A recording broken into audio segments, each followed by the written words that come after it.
मैं प्रज्ञा सिंह एडी राजकीय कन्या इंटर कॉलेज गोरखपुर से गृह विज्ञान की कक्षा में आप सबका स्वागत करती हूँ। बच्चों, आज हम कक्षा 11 के अध्याय 23 प्रत्याशित माता की देखरेख नामक पाठ पर चर्चा करेंगे। बच्चों, इस पाठ को हम 2 भागों में बांटकर पढ़ेंगे। तो चलिए सबसे पहले हम नजर डालते हैं कि आज हमारी चर्चा के प्रमुख बिंदु क्या होंगे। बच्चों, आज हम सर्वप्रथम पाठ के शीर्षक के अर्थ को समझने का प्रयास करेंगे। तत्पश्चात प्रत्याशित माता की देखरेख की क्या आवश्यकता है, इस पर चर्चा करेंगे और प्रत्याशित माता की देखरेख से क्या लाभ हो सकते हैं, इनको जानने का प्रयास करेंगे। तत्पश्चात गर्भावस्था विभिन्न लक्षणों से पहचानी जा सकती है, तो उन गर्भावस्था के लक्षणों पर चर्चा करेंगे और उन गर्भावस्था के लक्षणों को आत्मगत लक्षण, शारीरिक लक्षण एवं आंतरिक लक्षणों में बांटकर विस्तार से पढ़ेंगे। और अंत में हम गर्भावस्था में होने वाले विभिन्न कष्टों को भी देखेंगे। तो चलिए बच्चों, अपने पाठ की ओर आगे बढ़ते हैं और चर्चा का प्रारंभ करते हैं। बच्चों, जैसा भी मैंने आपको बताया, आज हमारे पाठ का शीर्षक है प्रत्याशित माता की देख-रेख, जिसमें प्रत्याशित का अर्थ होता है जिसकी आशा की गई हो या जिसके होने का अनुमान लगाया गया हो, अर्थात कोई ऐसी चीज जो होने वाली है और हम उसका अनुमान लगा सकते हैं या उसके होने की आशा रख सकते हैं। प्रत्याशित माता का अर्थ है किसी एक ऐसी स्त्री से जो निकट भविष्य में मां बनने वाली हो, अर्थात माता बनने वाली हो, जिसे हम गर्भवती स्त्री भी कह सकते हैं। और प्रत्याशित माता की देखरेख से अर्थ है एक गर्भवती स्त्री की देखरेख, या कह सकते हैं एक ऐसी स्त्री की देखरेख जो निकट भविष्य में मां बनने वाली हो। तो बच्चों, उम्मीद है आपको अपने शीर्षक का अर्थ समझ में आ गया होगा और आप समझ गए होंगे कि आज हम इस पाठ के अंतर्गत क्या पढ़ेंगे। आज हम इस पाठ के अंतर्गत एक गर्भवती स्त्री की देखरेख किस प्रकार की जाती है उसको विस्तार से पढ़ेंगे। परंतु बच्चों, इस सबसे पहले हमें यह जान लेना भी अत्यंत आवश्यक है कि प्रत्याशित माता की देखरेख की क्या आवश्यकता है। तो चलिए अब हम इस विषय पर चर्चा करेंगे कि प्रत्याशित माता की देखरेख की क्या आवश्यकताएं हैं। बच्चों, किसी भी देश का भविष्य उसके नागरिकों पर ही निर्भर करता है। हम सब जानते हैं कि यदि किसी देश के नागरिक स्वस्थ, क्रियाशील, परिश्रमी एवं उन्नत विचारधारा वाले होते हैं तो वह देश निरंतर विकास के पथ पर आगे बढ़ता ही जाता है। और बच्चों, जब कोई एक शिशु जन्म लेता है तो वह किसी न किसी देश का भावी नागरिक भी होता है। इसलिए आवश्यक है कि उस देश की तरक्की के लिए, उस देश के विकास के लिए जन्म लेने वाला शिशु स्वस्थ एवं क्रियाशील हो। और बच्चों, गर्भावस्था एक ऐसी अवस्था है जिसमें माता के स्वास्थ्य का पूरा प्रभाव बच्चे के स्वास्थ्य पर पड़ता है। क्यों? क्योंकि बच्चा मां से जुड़ा हुआ होता है अपने भोजन एवं पोषण के लिए। इसलिए आवश्यक हो जाता है कि एक अगर स्वस्थ शिशु को जन्म देना है तो माता भी स्वस्थ रहे, या हम कह सकते हैं कि स्वस्थ शिशु को जन्म देने की पूरी जिम्मेदारी एक स्वस्थ, प्रसन्नचित्त और निरोगी माता की ही होती है। अगर माता स्वस्थ होती है, प्रसन्नचित्त रहती है और निरोगी रहती है तो वह एक स्वस्थ शिशु को जन्म देती है जो आगे चलकर अपने देश की उन्नति में अपने हिस्से को भली प्रकार से निभा सकता है। बच्चों, परंतु होता क्या है, कई बार अज्ञानतावश, अशिक्षावश और उपेक्षित वातावरण के कारण माता की देखरेख भली प्रकार से नहीं हो पाती। इसका सीधा प्रभाव न केवल माता के स्वास्थ्य पे अपितु बच्चे के भी स्वास्थ्य पर पड़ता है। दोनों का जीवन खतरे में पड़ जाता है और जन्म लेने वाला शिशु स्वस्थ नहीं होता है। इसलिए आवश्यक है कि उचित देखरेख हो, क्योंकि जब उचित देखरेख होती है तो न केवल माता अपितु जन्म लेने वाला शिशु भी उत्तम स्वास्थ्य वाला होता है और साथ ही साथ उसमें रोगों से लड़ने की क्षमता भी होती है। और बच्चों, यही कारण है कि गर्भवती स्त्री की देखरेख अवश्य करनी चाहिए। गर्भवती स्त्री की यदि हम देखरेख करते हैं बच्चों, तो उससे हमें कई प्रकार के लाभ भी मिलते हैं। चलिए अब हम जानते हैं कि हमें कौन कौन से लाभ प्राप्त हो सकते हैं एक गर्भवती स्त्री की देखरेख करने से। बच्चों, यदि हम गर्भवती स्त्री की देखरेख भली प्रकार से करते हैं तो चिकित्सा विज्ञान का ऐसा मानना है कि गर्भवती स्त्री की देखरेख और जो है न केवल माता अपितु बच्चे को भी उत्तम स्वास्थ्य देने की क्षमता रखती है, वह उसको रोगों से लड़ने की क्षमता भी देता है और गर्भावस्था के अंतर्गत होने वाले विभिन्न कष्टों से भी उनको बचाया जा सकता है, उन कष्टों को कम किया जा सकता है जिससे उनका दुष्प्रभाव माता पर एवं होने वाले शिशु पर ना पड़े। बच्चों, कई बार इन कष्टों को अगर हम अनदेखा कर दें या हम अपनी जिम्मेदारी को भली प्रकार से नहीं निभाते हैं तो उसका सीधा प्रभाव माता और शिशु पर पड़ता है और यहाँ तक कि माँ और पैदा होने वाले बच्चे की मृत्यु भी संभव हो जाती है। परंतु यदि हम उचित देखरेख करते हैं तो इस मातृ मृत्यु दर में और शिशु मृत्यु दर में भी कमी आ सकती है। यही कारण है कि गर्भावस्था की देखरेख अवश्य करनी चाहिए और अगर हम करते हैं तो निश्चित तौर पर हमें मातृ मृत्यु दर और शिशु मृत्यु दर में कमी देखने को मिलती ही है और साथ ही साथ एक स्वस्थ बच्चा जन्म लेता है जो आगे चलकर हमारे देश की उन्नति में कर्णधार बनता है और अपनी महत्वपूर्ण भूमिका को भली प्रकार से निभा सकता है। बच्चों, माता की देखरेख करने का प्रभाव केवल बच्चे पर ही नहीं पड़ता अपितु उस माँ पर भी पड़ता है जो जन्म दे रही है और जब माँ स्वस्थ रहती है तभी वह अपने बच्चे का उचित प्रकार से पालन पोषण कर पाती है और उसको एक ऐसा नागरिक बना पाती है, उसको एक ऐसे नागरिक के रूप में विकसित कर पाती है जो देश के उन्नति में हिस्सेदार बन पाता है। और इसीलिए एक स्वस्थ माता ही अपने परिवार के प्रति, अपने समाज के प्रति और अपने देश के प्रति अपनी जिम्मेदारियों को भली प्रकार से निभा सकती है। और बच्चों, यही वो लाभ हैं जो हमें एक गर्भवती स्त्री की देखरेख करने से प्राप्त हो सकते हैं। परंतु बच्चों, जब हमें किसी की देखरेख करना है तो आवश्यक यह है कि हम उस अवस्था को भली प्रकार से जान लें, हम यह समझ पाएं कि हमें उस स्त्री की देखरेख कब से करनी है, किस प्रकार से करनी है। इसके लिए आवश्यक हो जाता है कि हम गर्भावस्था को भी भली प्रकार से समझें। गर्भावस्था एक ऐसी अवस्था है जब एक स्त्री का अंडाणु पुरुष के शुक्राणु से निषेचित होता है और एक भ्रूण का निर्माण होकर माता के गर्भ में या प्रत्याशित माता के गर्भाशय में प्रत्यारोपित होता है तो उस पल से गर्भावस्था का प्रारंभ हो जाता है और ये गर्भावस्था विभिन्न लक्षणों से पहचानी जा सकती है। तो आवश्यक है कि हम इन लक्षणों को जानें, समझें, जिससे हम गर्भावस्था की पहचान कर सकें और उस वक्त हमें किस प्रकार प्रत्याशित माता की देखरेख करना है इसको भी हम समझ सकें। तो चलिए अब हम आगे बढ़ते हैं और उन लक्षणों की चर्चा करते हैं। बच्चों, गर्भावस्था के लक्षण प्रत्येक स्त्रियों में हमेशा एक जैसे नहीं दिखाई देते हैं, वह विभिन्न प्रकार की स्त्रियों में विभिन्न देखने को मिलते हैं, लेकिन उनमें देखरेख की आवश्यकता सबको पड़ती है। इन लक्षणों से गर्भावस्था की पहचान हो सकता है, हम ये जान सकते हैं कि महिला गर्भवती है या नहीं। इन लक्षणों को 3 भागों में बांटा जा सकता है: आत्मगत लक्षण, शारीरिक लक्षण एवं आंतरिक लक्षण। बच्चों, ये आत्मगत लक्षण वे लक्षण हैं जिनकी अनुभूति स्त्री स्वयं करती है, अर्थात जिसको वह स्वयं महसूस करती है और अन्य व्यक्ति इसे तब जान पाते हैं जब वह उन लक्षणों की चर्चा दूसरे व्यक्तियों से करती है। तो ये लक्षण कहलाते हैं आत्मगत, अर्थात एक बार मैं दोबारा इसे पुनरावृत्ति कर रही हूं कि यह वह लक्षण है जिनकी अनुभूति गर्भवती स्वयं करती है और उसके आधार पर वह यह निर्णय ले पाती है कि क्या वह गर्भवती है या नहीं। उन लक्षणों को चलिए अब हम देखते हैं, जिनमें सबसे पहला लक्षण है मासिक चक्र का बंद होना।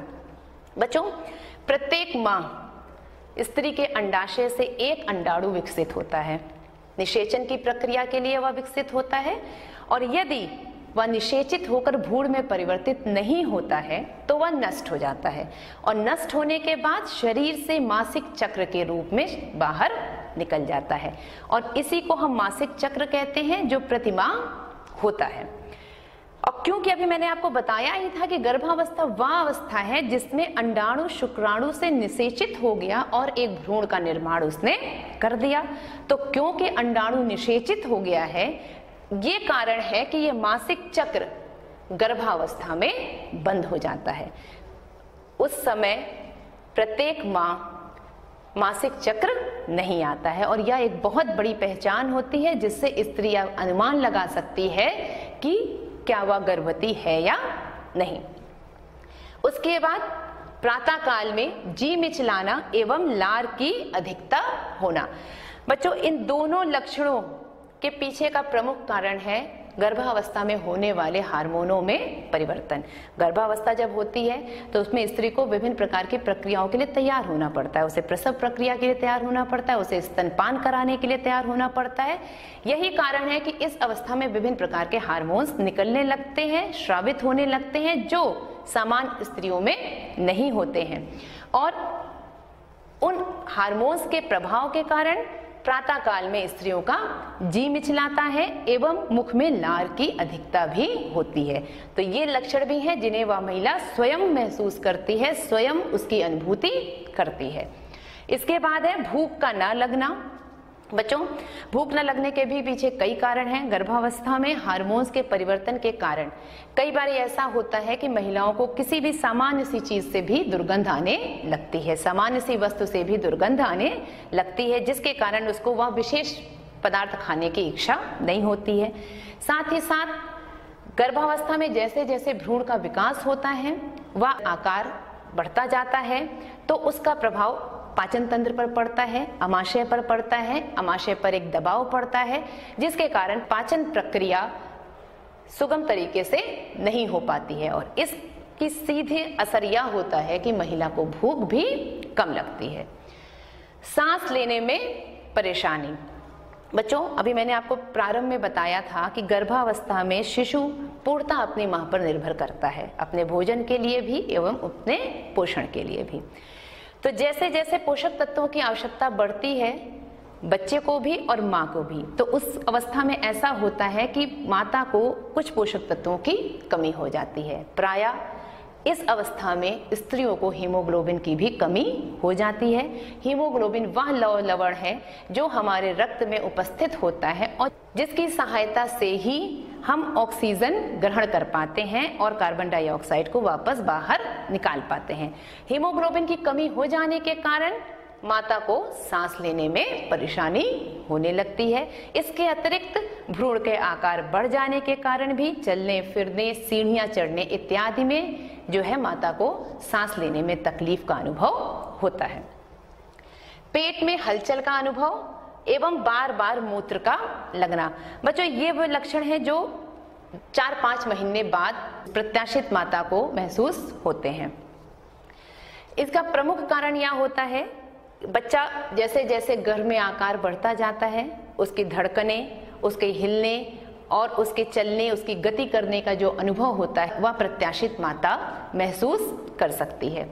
साथ ही साथ आकार बढ़ने के कारण मूत्राशय पर भी दबाव पड़ता है और जब मूत्राशय पर दबाव पड़ता है तो उसके कारण जल्दी जल्दी मूत्र त्याग की इच्छा उसमें उत्पन्न हो जाती है और बार बार मूत्र के लगने जैसे लक्षण भी महसूस होते हैं। बच्चों, ये वो आत्मगत लक्षण थे जिसे महिला स्वयं अनुभूति करती है। अब हम आगे बढ़ेंगे और शारीरिक लक्षणों के बारे में चर्चा करेंगे, जो ऐसे लक्षण होते हैं जिसे अन्य व्यक्ति भी स्पष्ट देख सकते हैं और देखकर यह अनुमान लगा सकते हैं कि वह महिला मां बनने वाली है या गर्भवती है। ये लक्षण स्पष्ट दिखाई देते हैं, जैसे सुस्त एवं मुरझाया चेहरा। बच्चों, अभी मैंने आपको बताया कि गर्भावस्था में विभिन्न प्रकार के परिवर्तन होते हैं, शारीरिक परिवर्तन भी होते हैं, हार्मोन्स में भी विभिन्नता उत्पन्न होती हैं। इन सब का प्रभाव प्रत्याशित माता पर पड़ता है। कहीं ना कहीं वह इन सब के साथ सामंजस्य बना पाने में कठिनाई का अनुभव भी करती है। हार्मोन्स के बदलने के कारण चेहरा सुस्त एवं मुरझाया रहता है, उसे सुस्ती आती है, हीमोग्लोबिन के कम हो जाने के कारण वह थकान का अनुभव करती है और ये सब साफ लक्षणों के रूप में गर्भवती स्त्री के चेहरे पर दिखाई देता है। वह एक स्वस्थ एवं प्रसन्नचित्त स्त्री की भांति दिखाई नहीं देती है, जिससे लोग यह अनुमान लगा पाते हैं कि कुछ अलग है इस स्त्री में एक सामान्य स्त्रियों से। और दूसरा है पेट के आकार में परिवर्तन। बच्चों, गर्भावस्था में गर्भवती स्त्री का पेट का आकार बढ़ जाता है। क्यों? क्योंकि उसके अंदर गर्भाशय में जैसे जैसे भ्रूण का आकार बढ़ता है उसके कारण गर्भाशय का भी आकार बढ़ता जाता है और पेट का आकार बाहर की ओर दिखाई देने लगता है। और इस पेट के आकार को सहारा देने के लिए गर्भवती स्त्री के नितंब भी चौड़े होते जाते हैं और यह एक ऐसा लक्षण है जो स्पष्ट दिखाई देता है और जैसे जैसे गर्भावस्था आगे बढ़ती है वैसे वैसे पेट का आकार बढ़ता जाता है। इसके बाद है स्तनों के आकार में परिवर्तन। बच्चों, हम सब जानते हैं कि जब शिशु जन्म ले लेता है तो वह उसके बाद भी अपनी माता पर अपने पोषण के लिए निर्भर करता है। उस समय वह अपनी माता के स्तनपान के द्वारा जो है अपने पोषण संबंधी आवश्यकताओं की पूर्ति करता है। इसकी तैयारी गर्भावस्था से ही प्रारंभ हो जाती है। नए नए हार्मोन्स निकलते हैं जिनके फलस्वरूप स्तन ग्रंथियां विकसित होती हैं और उनका आकार बढ़ जाता है। बच्चों, ये थे वे शारीरिक लक्षण जिसे अन्य व्यक्ति भी देखकर भली प्रकार से किसी स्त्री के गर्भवती होने का अनुमान लगा सकते हैं। इसके बाद है आंतरिक लक्षण। वे लक्षण हैं जिसको डॉक्टर परीक्षण के द्वारा जानते हैं और इस परीक्षण के फलस्वरूप ही यह निश्चित होता है या पुष्टि होती है कि कोई भी स्त्री गर्भवती है या नहीं। बच्चों, उसमें है पहला है हार्मोन्स में परिवर्तन। हार्मोन्स में मैंने आपको बताया है कि गर्भावस्था में विभिन्न प्रकार के नए नए हार्मोन्स का श्रावण होता है जो सामान्य स्थितियों में नहीं होता है। इसका परीक्षण रक्त एवं मूत्र के द्वारा किया जाता है और यही वो परीक्षण है जिससे इस बात की पुष्टि होती है कि अमुक स्त्री गर्भवती है या नहीं। उसके पश्चात है गर्भाशय के आकार में परिवर्तन। मैंने अभी आपको बताया कि जैसे जैसे भ्रूण का आकार बढ़ता है वैसे वैसे गर्भाशय का आकार भी बढ़ता जाता है। एक सामान्य स्थिति में एक स्त्री के गर्भाशय का आकार एक केवल नाशपाती के बराबर होता है, परंतु गर्भावस्था में वह बढ़कर एक फुटबॉल के बराबर लगभग हो जाता है। गर्भनाल का निर्माण। बच्चों, यह गर्भनाल ही वह साधन है जिसके द्वारा माता अपने भ्रूण का पोषण करती है। बच्चा इसी गर्भनाल के द्वारा माता से जुड़ा रहता है। इसी गर्भनाल के द्वारा शिशु माता के गर्भाशय में प्रत्यारोपित होता है और अपने पोषण को प्राप्त करता है। इस गर्भनाल का निर्माण गर्भावस्था में ही होता है।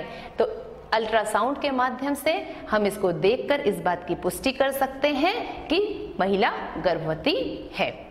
तो बच्चों, ये वो लक्षण थे जिससे हम यह अनुमान लगा सकते हैं कि कोई भी स्त्री गर्भवती है या नहीं। बच्चों, अब हम उन कष्टों के बारे में चर्चा करेंगे जो गर्भावस्था में देखने को मिलता है। क्यों? क्योंकि देख रेख करने के लिए यह आवश्यक है कि हम उन कष्टों से परिचित हों। जब हम उन कष्टों से परिचित होंगे तभी हम उस कष्ट में किस प्रकार उस गर्भवती की देख रेख करना है इसको जान पाएंगे। तो चलिए अब हम आगे बढ़ते हैं और गर्भवती के सामान्य कष्टों पर चर्चा करते हैं। बच्चों, गर्भधारण एक सामान्य स्थिति है, परंतु ये अवस्था अत्यंत विशिष्ट होती है। कई बार इसमें गर्भवती को विभिन्न प्रकार के कष्टों का सामना करना पड़ता है।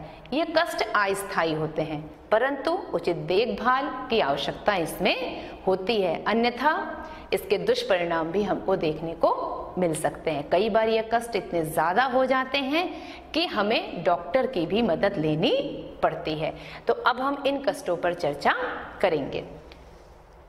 सबसे पहले है जी मिचलाना एवं वमन। अभी मैंने लक्षणों में आपको बताया था कि प्रातः काल में माता का जी मचलाता है और कभी कभी ऐसा भी होता है कि कुछ महिलाओं उल्टी भी या वमन की भी प्रक्रिया देखने को मिलती है।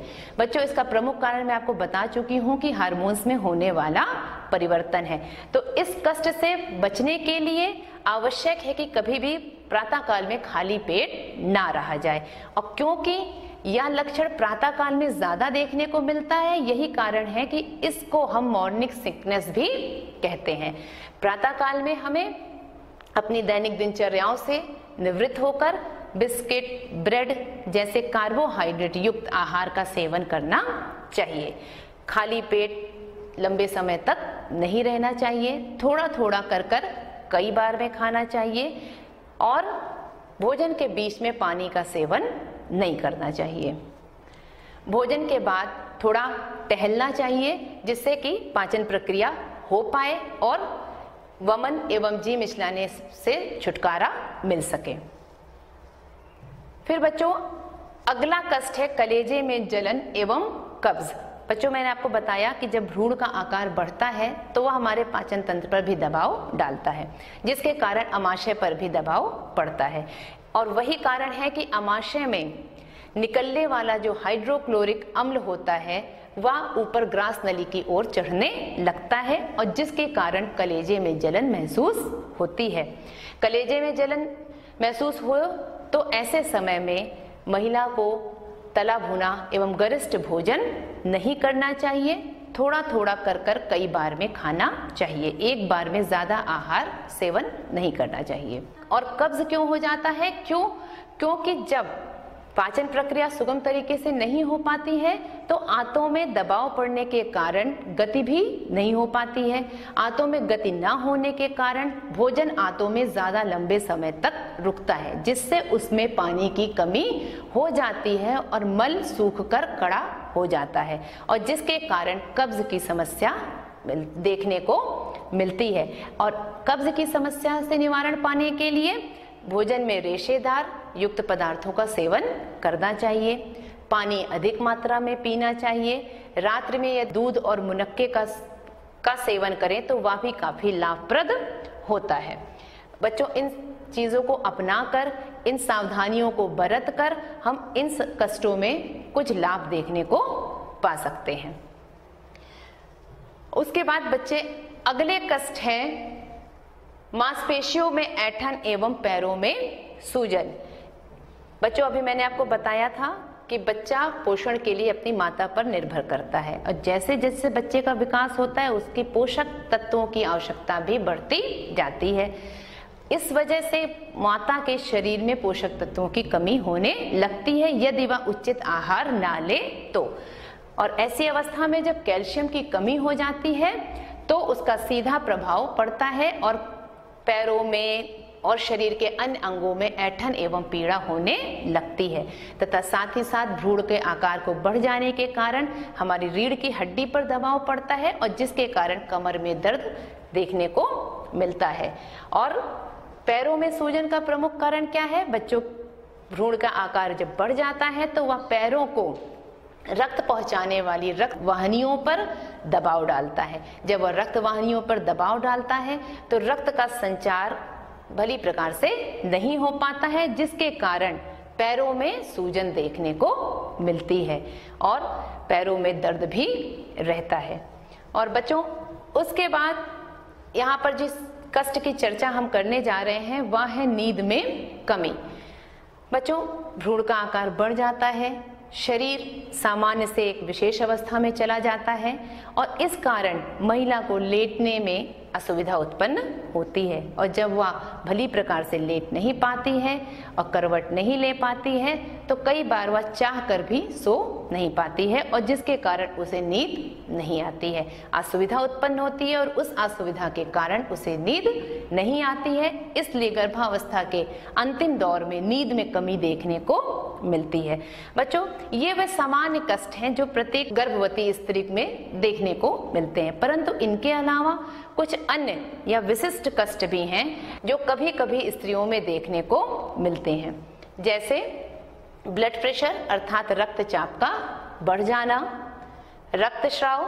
बच्चों जैसा भी मैंने आपको बताया ही था कि गर्भावस्था के दौरान मासिक चक्र बंद हो जाता है, परंतु कभी कभी ऐसी स्थिति उत्पन्न हो जाती है कि कुछ महिलाओं में रक्तस्राव होने लगता है। ऐसी अवस्था में हमें तुरंत ही डॉक्टर को संपर्क करना चाहिए। बवासीर बच्चों आपको बताया गया था कष्ट में कि कब्ज हो जाता है, परंतु यह कब्ज अगर लंबे समय तक चलता है और उपचार से हमें मदद नहीं मिल पाती है तो वह बवासीर में परिवर्तित हो जाता है, जिसके कारण महिला को अत्यंत कष्ट का अनुभव करना पड़ता है। मूत्र संबंधी विकार गर्भावस्था में प्रायः मूत्र संबंधी संक्रमण हो जाते हैं। यही कारण है कि एक गर्भवती स्त्री को विशेष ध्यान देना चाहिए अपनी व्यक्तिगत स्वच्छता पर। भ्रूण की हरकत का बंद होना। बच्चों आपको बताया था जैसे जैसे भ्रूण का आकार बढ़ता है वैसे उसकी गति करने की, उसकी धड़कन माता बहुत अच्छी प्रकार से अनुभव कर पाती है। और ये हरकतों का अनुभव करना कहीं ना कहीं या इस बात का द्योतक भी है कि बच्चा स्वस्थ है और माँ के गर्भ में विकसित हो रहा है।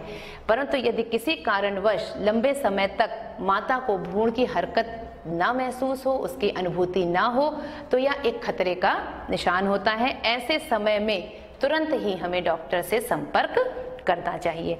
बच्चों ये वे कष्ट हैं जिनको आप समझकर और इनमें थोड़ा सा सावधान रहकर आप भली प्रकार से एक गर्भवती स्त्री की देखरेख भी कर सकते हैं। इन कष्टों के बारे में जानना इसलिए आवश्यक है जिससे आप यह समझ सकें कि इस स्थिति में आपको गर्भवती की देखरेख किस प्रकार करनी चाहिए।